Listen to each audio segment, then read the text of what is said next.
Partner मिल करके एक firm बनाते हैं और ये पहले से कंटिन्यू करते रहते हैं बिजनेस। तो इस साल के 31 मार्च को 2000 मान लो 19 को 31 मार्च 2019 को, अच्छा अभी क्या निकला 31 मार्च 2020 निकला, तो 31 मार्च 2020 को सपोज कर लो इसी साल मार्च के महीने में इन लोग पार्टनर्स थे और 1 अप्रैल को 2020 में इन लोग एक नए पार्टनर को एडमिट करे अपने बिजनेस में और 1 अप्रैल से न्यू फाइनेंशियल ईयर इनका 2021 शुरू हो गया। तो इस फाइनेंशियल ईयर में अभी इनकी फर्म जो है ABC फर्म बन गई और न्यू फर्म बनी है। तो इनके पास क्या बनेगा 1 अप्रैल को न्यू बैलेंस शीट बनेगा। क्या बनेगा? न्यू बैलेंस शीट बनेगा। ठीक, इनके पास क्या था? ओल्ड बैलेंस शीट था।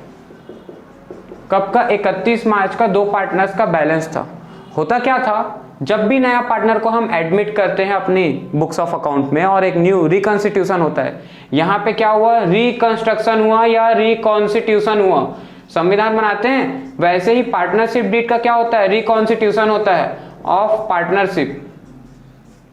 जब नया पार्टनर एडमिट होता है तो जितनी भी पार्टनरशिप डीड में लिखी हुई बातें होती है ना, वो सब चेंज होती है। तो यहाँ पे हमको सबसे पहले क्या जरूरत पड़ती थी? हम लोग पढ़ रहे हैं एडमिशन ऑफ अ पार्टनर। तो at the time of the admission of a new partner हम सबसे पहले क्या निकाले थे? Change in profit sharing ratio, change in PSR। सबसे पहला काम हम लोग किए थे। दूसरा काम हम लोग क्या किए थे? हम लोग सीखे हैं treatment and adjustment of goodwill, और इसके लिए कैसे एडजस्टमेंट का वैल्यूएशन निकलता है गुडविल का, ये भी हम सीख चुके हैं चैप्टर नंबर 3 में, वैल्यूएशन ऑफ गुडविल में, कि भाई गुडविल का वैल्यूएशन कैसे होता है, treatment and adjustment of goodwill. इसमें हम लोग देखे क्या कि गुडविल अकाउंट जब बुक्स में अपीयर करती तब क्या एंट्री होती है, not appeared in the books तब क्या एंट्री होती है, ओल्ड गुडविल को कैसे राइट ऑफ कर देते हैं, मतलब पुरानी गुडविल जो बैलेंस शीट में दी होती थी उसको पुराने पार्टनर्स के बीच में ओल्ड रेशियो में ही राइट ऑफ कर देते थे, और नया पार्टनर जब आता था तो new goodwill of the firm हम वैल्यू करते थे किस मेथड से? सेल्फ जनरेटेड गुडविल मेथड से। पढ़े ना वहां पे एवरेज प्रॉफिट, सुपर प्रॉफिट और कैपिटलाइजेशन मेथड से गुडविल का वैल्यूएशन करना। उस गुडविल का जितने पार्ट से वो गेन करता था कौन? नया पार्टनर। क्योंकि भाई अब जब न्यू बैलेंस शीट बनेगी, तुम ही सोचो, तो न्यू बैलेंस शीट जब बनेगी तो उसमें क्या होगा? यहाँ पे न्यू बैलेंस शीट में गुडविल रिकॉर्ड करोगे कि नहीं करोगे? बिल्कुल करोगे। और इस गुडविल का जितना भी अमाउंट रहेगा उसका प्रपोर्शन किसके कैपिटल में जुड़ चुके रहेगा? नए पार्टनर के में भी। तो पुराने भाई एक दिन में तो गुडविल ये नया पार्टनर बना के नहीं ले आएगा फर्म के लिए, ये तो पुराने पार्टनर के बिजनेस के चल रहे हुए बिजनेस से इतने साल से इनके एवरेज प्रॉफिट या सुपर प्रॉफिट के या प्रॉफिट्स के बेस पे गुडविल का वैल्यूएशन किए हो तुम। और वो बेनिफिट तो सिर्फ कायदे से 2 पार्टनर्स को मिलना था, ओल्ड पार्टनर्स को, पर नया भी कहीं ना कहीं उसका बेनिफिट ले रहा था ना। इसके चलते तुम क्या कर रहे थे? ये बेनिफिट जो ले रहा था, जबरदस्ती गेन कर रहा था गुडविल का, तो ये क्या कर रहा था? कंपेंसेशन दे रहा था किसको? प्रीमियम फॉर गुडविल नाम से। जितना पार्ट पाया गुडविल का, इस न्यू गुडविल का जितना हिस्सा इसको मिला उतना ये प्रीमियम दे रहा था किसको? सैक्रिफाइसिंग पार्टनर्स को, मतलब पुराने पार्टनर्स को, सैक्रिफाइसिंग पार्टनर्स को सैक्रिफाइसिंग रेशियो में। ये था ट्रीटमेंट। अब तुम तीसरी चीज जो देखोगे ना वो है रिवैल्यूएशन अकाउंट। अब तुम पूछोगे रिवैल्यूएशन अकाउंट क्या है? समझाता हूं। पुरानी बैलेंस शीट से नई बैलेंस शीट बनाने से पहले, मतलब मैं बोल रहा हूं बिफोर एडमिशन, मैं वर्ड क्या बोल रहा हूं ध्यान रखना, बिफोर एडमिशन। मतलब जैसे ये एडमिट कर रहा है ना, ये कौन से डेट को एडमिशन ले रहा है? 1 अप्रैल को, और मेरा बैलेंस शीट कब का पड़ा हुआ है? 31 मार्च का। तुम जानते हो बैलेंस शीट एक पॉइंट ऑफ टाइम पे बनाया जाता है, मतलब साल भर के हिसाब का, साल भर का बैलेंस साल के एंड में ये 31 मार्च को अगर 12 बजे का है तो ये 12 बजे की बैलेंस शीट है। क्यों? क्योंकि अगर मैं 1 बजे की या 2 बजे की बोलूं तो बैलेंस शीट रिवाइज हो जाएगी। तुम पूछोगे कैसे? मैंने सामान बेच दिया, स्टॉक मेरा कम हो गया, डेटा मेरा चेंज हो गया, स्टॉक मेरा चेंज हो गया, कैश का बैलेंस मेरा चेंज हो गया। तो क्या ये बैलेंस शीट 31 मार्च की जो 12 बजे की, वो क्या 1 बजे के साथ 31 मार्च को टैली करेगी क्या? नहीं, चेंज हो जाएगी। तो ऐसे ही बहुत सारे एसेट्स और लायबिलिटीज जो है वो चेंज हो जाती है, 1-2 दिन के गैप में ही बहुत ज्यादा चेंजेस आ जाता है। और अगर हम इस पुराने बैलेंस शीट के बेस पे, पुराने बैलेंस शीट के एसेट्स एंड लायबिलिटी के बेस पे नए पार्टनर सी को एडमिट कर लेंगे और पुराने बैलेंस को ही एज इट इज लिख लेंगे, तो पुराने बैलेंस के लिखने से नया पार्टनर उन सारी चीजों से जिसको हमने रिवाइज नहीं किया है उससे गेन पा जाएगा कि नहीं पा जाएगा? बिल्कुल गेन पा जाएगा। और इसीलिए वो किसी प्रकार से गेन ना पाए, हमको क्या करने की जरूरत है? अपने एसेट्स को और अपनी लायबिलिटीज को at the time of its admission, क्या बोल रहा हूं? At the time of its admission. कौन है इट्स एडमिशन में? नया पार्टनर सी के एडमिशन के समय पे हमको क्या करने की जरूरत है, we need to revalue our assets and reassessment of liabilities. हमको अपने एसेट्स की वैल्यू को फिर से रीवैल्यू करने की जरूरत है, वो एक दिन के लिए ही सही, और रीअसेसमेंट करने की जरूरत है अपनी लायबिलिटीज को।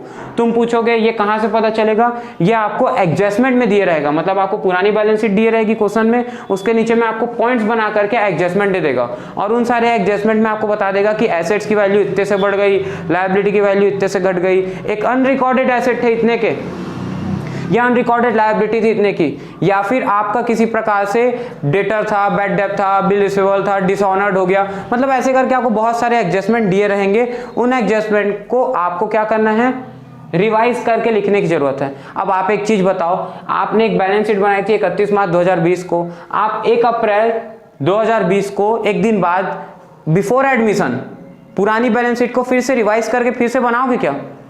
मैं क्या बोला फिर से बता देता हूं, 31 मार्च 2020 को आपकी ओल्ड बैलेंस शीट पड़ी ना भाई, 2 पार्टनर्स की बैलेंस शीट पड़ी।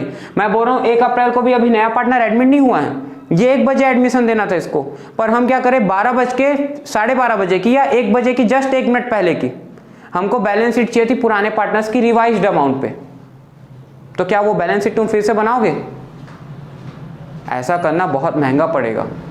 फिर से स्टॉक का वैल्यूएशन कराओगे, फिर से सब चीज़ों का वैल्यूएशन कराओगे, फिर एक नई बैलेंस शीट बनाओगे, फिर उसको एडजस्ट करोगे, फिर उसके जितने भी एडजस्टमेंट में जितना भी बैलेंस चेंज हुआ होगा उसको तुम पार्टनर्स के कैपिटल अकाउंट को वापस क्या करोगे, ओल्ड पार्टनर्स के कैपिटल अकाउंट को जो भी रहेगा उसको एडजस्ट करोगे। भाई एसेट्स लायबिलिटी के बढ़ने घटने से कहाँ इफेक्ट पड़ेगा, कैपिटल में तो पड़ेगा ना।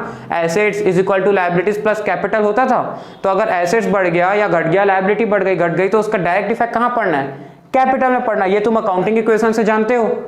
तो अब जब मैं नई बैलेंस शीट बनाऊंगा, मतलब सॉरी नया बैलेंस शीट कहने का मतलब पुरानी बैलेंस शीट को ही रिवाइज करूंगा, तो मेरे को बहुत सारा एडजस्टमेंट करना पड़ेगा।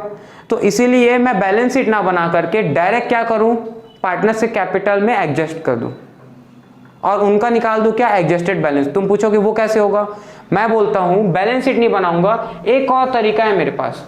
वो क्या है, वो है कि मैं एक प्रॉफिट एंड लॉस अकाउंट बना लूं, जिसको मैं नाम दे दूं। तुम पूछोगे भैया फाइनेंशियल स्टेटमेंट तो कंप्लीट हो गया है, प्रॉफिट एंड लॉस अकाउंट हम साल के एंड में बनाते हैं और वो बना के हम बैलेंस शीट बना लिए, हमारी फाइनेंशियल स्टेटमेंट ऑलरेडी अपीयर हो चुकी है 31 मार्च की। फिर आप कैसे बोल रहे हो कि 1 अप्रैल को अपन एक और नया profit and loss adjustment account, profit and loss account बना लेते? तो मैं बोल रहा हूँ बेटा इसको नाम प्रॉफिट एंड लॉस अकाउंट मत दो, इसको नाम दे दो profit and loss adjustment account.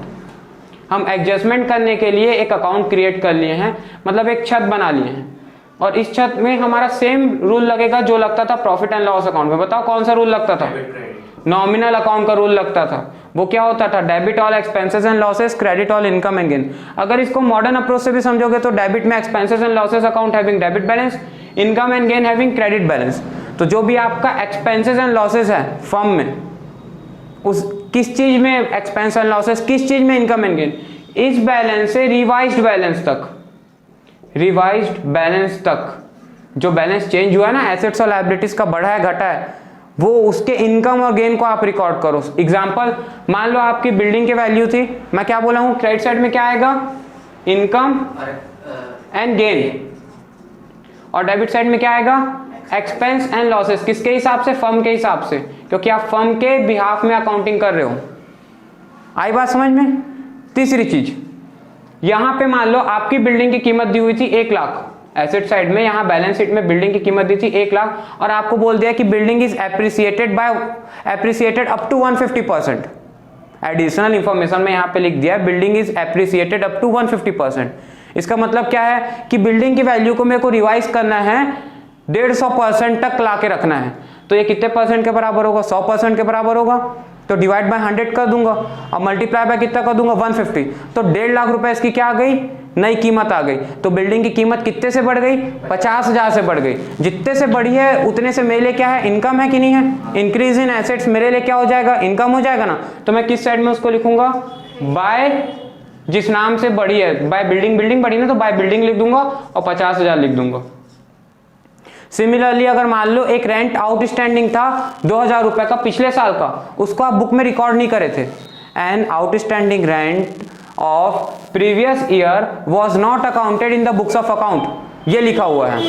देखो सिमिलरली अगर मान लो किसी प्रकार का मेरा क्या है, रेंट है, वो रेंट बैलेंस शीट में रिकॉर्डेड नहीं था। बोल रहे हैं कि हमने ओमिट कर दिया था पिछले साल आउटस्टैंडिंग रेंट को 2000 रुपए का रिकॉर्ड करने के लिए पुरानी बैलेंस शीट में। इसका मतलब हमारी रिवाइज्ड बैलेंस शीट में वो इफेक्ट आना चाहिए कि नहीं आना चाहिए, रेंट आउटस्टैंडिंग। तो हमारे लिए लायबिलिटी बढ़ जाएगी अगर इस साल की बैलेंस शीट में उसको लिखना पड़ेगा हमको, तो रिवाइज्ड बैलेंस शीट में।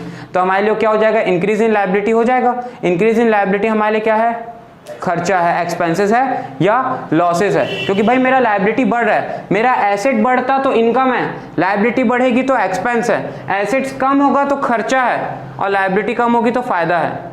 तो डिक्रीज इन लायबिलिटी, सुनना ध्यान से, डिक्रीज इन लायबिलिटी फायदा, इंक्रीज इन एसेट्स फायदा। किस साइड आएगा, रिवैल्यूएशन अकाउंट के क्रेडिट साइड आएगा। अगर बोलूं डिक्रीज इन एसेट्स, एसेट्स कम हो जा रहा है पुराने बैलेंस से, या फिर लायबिलिटी बढ़ जा रही है, दोनों में ले क्या है, इंक्रीज इन लायबिलिटी और डिक्रीज इन एसेट्स में ले क्या है, एक्सपेंसेस एंड लॉसेस, वो डेबिट साइड आ जाएगा। और बस वही करना है जो आप करते थे, सारे क्रेडिट को प्लस करना है। जैसे यहाँ पे क्या आ गया था, टू आउटस्टैंडिंग रेंट, कितने से, 2000 से। अब यहाँ के सारे बैलेंस को प्लस करना है, ये आ गया 5000 का, और यहाँ टोटल कर देना है जिस साइड का ज्यादा रहेगा। अगर याद रखना, अगर आपका बैलेंस जो है वो क्रेडिट का ज्यादा आता है और डेबिट का कम आता है, इसका मतलब प्रॉफिट है, और वो प्रॉफिट आप बैलेंस करने के लिए यहाँ पे लिखोगे, जैसे वहां नेट प्रॉफिट लिखते थे ना, वैसे यहाँ to profit transfer to A capital और बी कैपिटल। और किसके कैपिटल में जाकर के बैलेंस जुड़ जाएगा, ओल्ड पार्टनर्स के कैपिटल में। किस रेशियो में, ओल्ड रेशियो में। क्यों, क्योंकि अभी नया पार्टनर एडमिट ही नहीं हुआ ना, बिफोर एडमिशन आपने एसेट्स एंड लायबिलिटी की वैल्यू को रिवाइज किया है, तो ये एसेट्स और लायबिलिटी की वैल्यू जो रिवाइज हो रही है, ये किसके बुक्स ऑफ अकाउंट में हो रही है, ओल्ड पार्टनर्स के। तो किसके कैपिटल को बढ़ाएगी, ओल्ड पार्टनर्स के कैपिटल को। किस रेशियो में बढ़ाएगी, ओल्ड रेशियो में बढ़ाएगी। तो ये जो बचा 3000 रुपए आपका बैलेंस आ गया बेटा, ये 3000 आपका सपोज कर लो ये 1:1 के इक्वल पार्टनर थे ओल्ड रेशियो में, तो 1500 दोनों के कैपिटल में जाकर के क्या हो जाएगा, जुड़ जाएगा। और ये ही तुम्हारा बैलेंस क्या हो गया, अब तुम्हारी जितने भी एसेट्स एंड लायबिलिटी की जो बैलेंस चेंज हुई थी, अब तुम अपनी न्यू बैलेंस शीट में रिवाइज वैल्यू पे दिखा सकते हो।